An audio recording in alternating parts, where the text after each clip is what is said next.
안녕하세요. 지택시대 돈이 지나가는 길에 투자하라의 저자 부동산 히어로입니다. 오늘은 세대분리 관련 질문 애매한 것들 정리해드립니다 라는 제목으로 영상을 마련을 해봤는데요. 제가 며칠 전에 세대분리 관련해서 영상을 제작했었는데 그 영상을 많은 분들이 보시고 본 내용에서 파생되는 질문을 정말 많이 해주셨습니다. 질문 개수 자체만 보면 굉장히 많지만 제가 받았던 질문들을 정리를 해보니까 크게 7가지 정도로 정리할 수가 있었습니다. 총 7개의 질문을 이제 질문마다 답을 제시하고 그에 대한 부연 설명을 하는 방식으로 이 영상을 진행을 하겠습니다. 세대 분리로 이제 혼란을 겪고 계신 분들은 유사한 수많은 질문마다 일일이 답변을 드리는 것보다는 이제 유사한 질문을 하나로 통합을 해서 심도 있게 설명을 드리고자 하는 의도니까요. 이 영상 끝까지 보시면 어느 정도 감을 잡는 데 도움이 되시지 않을까 하는 생각을 해봅니다. 영상 내용이 도움이 되신다면 아낌없는 구독, 좋아요 부탁드리겠습니다. 자, 그럼 바로 시작해 보겠습니다. 첫 번째 질문은 만 30세 미만 자녀의 세대분리 관련 내용입니다. 질문 내용을 읽어보겠습니다. 저는 2주택자이고 올해 28세 된 아들이 있고 지난 3년간 아들은 매달 200만원의 수입이 있습니다. 이번에 아파트 전세를 구해서 세대분리를 했습니다. 이 상황에서 아들 이름으로 주택을 매수하면 취득세가 부모와 합산되어서 이제 중과세 된다는데 그게 사실인가요? 라고 하셨습니다. 제가 세대분리 관련 영상에서 받았던 질문 중에서 이와 유사한 질문이 가장 많았습니다. 그만큼 많은 분들이 공통적으로 궁금하고 계시다는 뜻이겠죠. 먼저 원칙부터 말씀드리면 그렇다입니다. 제가 취득세가 합산된다고 말씀을 드리면 자녀가 만 30세 미만이고 결혼을 안 해도 수입이 있다면 독립세대가 된다고 해놓고 왜 취득세는 합산이 되느냐며 황당해 하시는데요. 왜 이런 혼선이 생기냐면 세대분리를 인정하는 것과 취득세 부과는 서로 다른 법률이 적용되기 때문입니다. 소득세법상으로는 만 30세 이상 그리고 결혼을 했거나 이혼 또는 사별한 경우 국민기초생활보장법에 따른 기준 중위소득 40% 이상의 이제 수익이 있으면서 별도의 공간에 전입되어 있으면 독립세대로 본다고 명시되어 있습니다. 즉 세대분리 자체는 인정이 되고 1순위 청약도 가능하다는 뜻입니다. 하지만 취득세의 기준이 되는 지방세법상에는 30세 미만의 직계비속 또는 부모는 주택을 취득하는 자와 같은 주민등록표에 등재되어 있지 않더라도 같은 세대에 속하는 것으로 본다라고 명시되어 있습니다. 즉 지방세법상으로는 세대분리가 되어 있어도 취득세를 부과할 때는 만 30세 미만의 자녀는 동일세대로 본다는 것입니다. 여기까지 설명을 드리면 필연적으로 다음 질문이 따라옵니다. 두 번째 질문을 읽어보죠. 작년에 세대분리한 29세 아들이 청약에 당첨되었습니다. 이 아파트는 2023년에 입주할 예정인데 얼핏 듣기로 만 30세 미만 자녀가 주택을 취득하면 취득세가 부모와 합산된다고 합니다. 만약 합산이 된다면 취득세를 많이 내야 하나요? 라는 내용입니다. 여러분 판단은 어떠신가요? 이 경우도 어쩔 수 없이 취득세를 더 내야 할까요? 이번에는 답이 아니다 입니다. 분양권에 대해서는 제가 여러 영상에서 이제 반복적으로 설명드린 바 있는데요. 분양권은 이름에서 알 수 있듯이 주택이 아니라 권리입니다. 한마디로 향후에 주택이 완공되면 들어가서 살 수 있는 권리라는 것입니다. 하나의 권리에 지나지 않기 때문에 아무리 오래 보유해도 양도세가 비과세되지도 않고 취득세 납부 의무 또한 분양권을 취득하는 순간 바로 발생하지 않습니다. 그렇다면 답을 바로 예상해 볼 수 있겠죠. 설령 만 30세 미만의 자녀가 세대분리 후에 청약에 당첨됐다고 하더라도 실체가 있는 아파트가 되어서 실제 취득세를 납부하기 전까지는 취득세가 중과세되지 않습니다.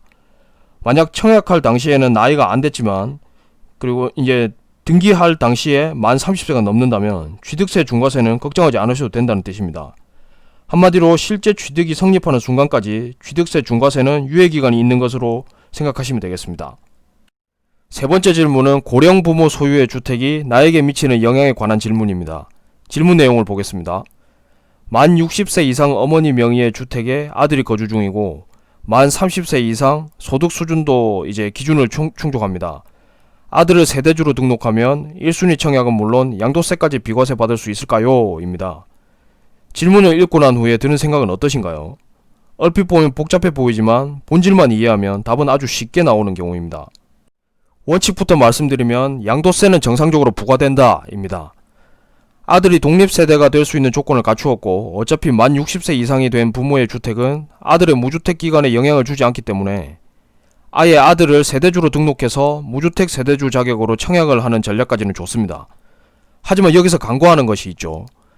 단지 아들이 독립세대주가 되어서 1순위 청약이 가능하도록 인정을 해준다는 것이지 멀쩡히 있는 주택을 아예 없는 주택으로 해준다는 의미가 아닙니다. 따라서 양도세는 철저하게 소유자 입장에서 따져야 하고, 만약 양도할 때 세금이 발생하는 상황이라면 아들이 무주택 세대주 여부와 상관없이 당연히 양도세는 부과된다고 봐야 합니다. 본질만 생각하면 아주 간단한 문제입니다.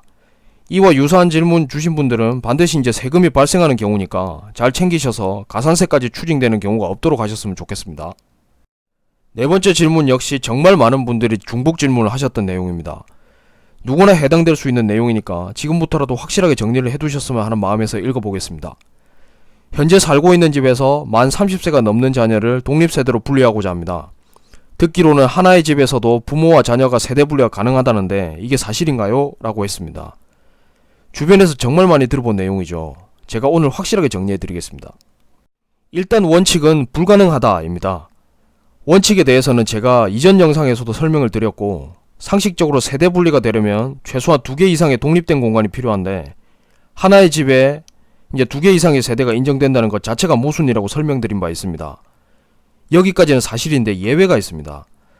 바로 별도의 출입문으로 출입하고 이제 주소가 독립되어 있다면 하나의 집이라도 서로 독립된 세대로 인정을 해줍니다.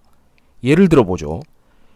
대학가 원룸을 보면 하나의 건물에 이제 제일 위층에는 집주인이 살고 각 호실마다 번호를 부여해서 세부 주소를 다르게 해놨습니다.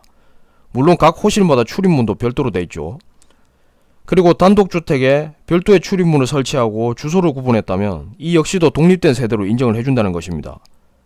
요즘 나오는 세대분리형 아파트도 역시 해당이 됩니다.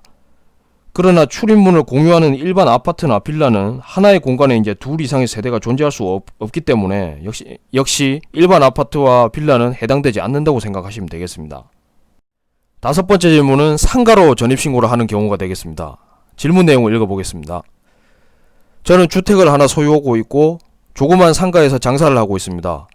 이번에 저희 딸이 만 30세가 넘어서 세대 분리를 하려고 하는데 제가 운영하는 가게로 전입신고를 하면 세대 분리가 될까요? 입니다. 여러분 판단은 어떠신가요? 별도의 주거 공간을 구하지도 않고 세대 분리가 된다니 이제 금전적 부담도 없고 제법 괜찮은 방법인 것 같습니다. 원칙은 아쉽게도 아니다 입니다. 주택이나 상가처럼 각 건축물은 용도시설군이 구분되어 있는데 그 중에서 주택은 최상위 시설군에 속합니다. 하위에서 상위로 갈수록 용도 변경을 하려면 허가를 받아야 하고 더 높은 상위 시설군으로 용도 변경을 하려면 더 복잡하고 엄격한 절차를 거쳐야 합니다. 주택이 최상위 시설군에 속한다는 것은 상가를 주택으로 용도 변경하는 것이 쉽지 않다는 것을 의미합니다. 그리고 설령 허가를 받아서 주택으로 용도 변경을 했다고 하더라도 기존 상가는 공실로 있던 것도 아니고 계속 장사를 해야 하는데 주택으로 사용하게 되면 그 이후부터는 장사를 할 수 없습니다. 오피스텔이 주거용과 사무용 이제 겸용으로 짓지만 결국 주거용과 사무용 둘 중 하나만 선택해서 사용하는 것과 같습니다. 상가와 주택은 용도상 공존할 수가 없다고 생각하시면 되겠습니다. 6번째 질문은 개별 주택이 아니라 회사나 학교 기숙사로 전입신고하는 경우입니다. 질문 내용을 읽어보겠습니다. 저는 지방에서 올라와 서울에 있는 직장에 다니면서 직장에서 마련해준 회사 기숙사에 거주 중입니다. 회사 기숙사로 전입신고를 하고 세대주로 등록하면 1순위 청약이 가능할까요? 입니다. 이 질문은 예전부터 정말 많은 분들이 질문을 해주셨는데 이제서야 심도 있는 답변을 드리게 되네요. 답은 가능하다 입니다. 이에 대한 답변을 확실하게 이해하려면 세대분리 기본 조건을 다시 한번 보시면 쉽게 이해가 되시리라 생각합니다. 세대분리 기본 조건이 어떻게 되었나요? 만 30세 이상이거나 결혼을 했거나 아니면 결혼 후에 이혼 또는 사별을 했거나 나이와 결혼을 안 했더라도 일정 수준 이상의 수입이 있고 별도로 독립된 주거지로 전입신고 후에 세대주로 등록했다면 별도의 독립된 세대의 세대주로 인정해 준다는 것이었죠. 회사나 학교 기숙사라고 해서 달라질 것은 없습니다. 엄연히 각자 독립된 주소가 부여되어 있고 출입문도 별도로 사용하기 때문에 세대분리 기본 조건만 제대로 갖추고 있다면 기숙사로 전입신고해서 세대분리하는 것은 아무런 문제가 될 수 없다고 볼 수 있습니다. 마지막 7번째 질문은 전혀 모르는 사람의 집이 아니라 나의 형제 혹은 자매 집으로 전입하는 경우입니다. 질문 내용을 상세하게 읽어보겠습니다. 저는 결혼을 한 상태이고 소유한 집에 거주 중입니다. 이번에 동생이 만 30세가 되어서 세대 분리를 하려고 하는데 저희 집으로 전입을 해도 무주택 세대주가 될 수 있을까요? 라는 내용입니다. 이게 가능하다면 역시 비용도 아끼고 여러모로 장점이 있을 겁니다. 이 질문에 대한 답은 아쉽게도 아니다입니다. 단순하게 형제자매의 집으로 전입을 해서 같은 세대가 되는 것은 상관없지만 청약 1순위 자격을 얻기 위해서 형제가 기존 세대주로 있는데 거기에 이제 별도의 전입을 해서 세대주가 되는 것은 허용되지 않습니다. 이 경우는 하나의 집에 세대 분리하는 경우와 이제 같은 맥락에서 생각하시면 쉽습니다. 만약 형제자매라도 출입문과 이제 주소가 분리되어 있다면 역시 세대 분리 및 세대주 등록도 가능하지만 일반 아파트나 빌라에는 이제 불가능하다고 보시면 되겠습니다. 아마도 일반 아파트나 빌라에 세대 분리 및 세대주 이제 등록을 하려고 하면 아마도 이제 주민센터에서 아예 받아주지를 않을 것입니다. 요즘은 청약 열기가 뜨겁기 때문에 이제 필연적으로 세대 분리에 대한 관심이 높을 수밖에 없다는 생각이 듭니다. 오늘의 설명이 혹시 이전에 댓글로 답변드린 내용과 상반되는 내용이 있을지도 모르겠습니다만 당시에는 기본에 입각해서 원론적인 답변을 드린 것이고 세부적으로는 충분히 달라질 수 있다는 점 참고하셨으면 좋겠습니다. 제 예상으로는 이번 영상을 통해 답변을 드려도 추가로 또 수많은 질문들이 나올 것 같습니다. 그럴 때는 조금만 기다려주시면 제가 다시 영상을 제작해서 심도 있게 이제 설명을 드리는 형식으로 답변을 다시 드리겠습니다. 이 영상을 시청하시는 분들께 작은 도움이 되셨으면 좋겠고요. 긴 영상 끝까지 시청해주신 분들께 진심으로 감사의 인사를 드립니다. 오늘 영상이 도움이 되셨다면 아낌없는 구독, 좋아요 부탁드리겠습니다. 감사합니다.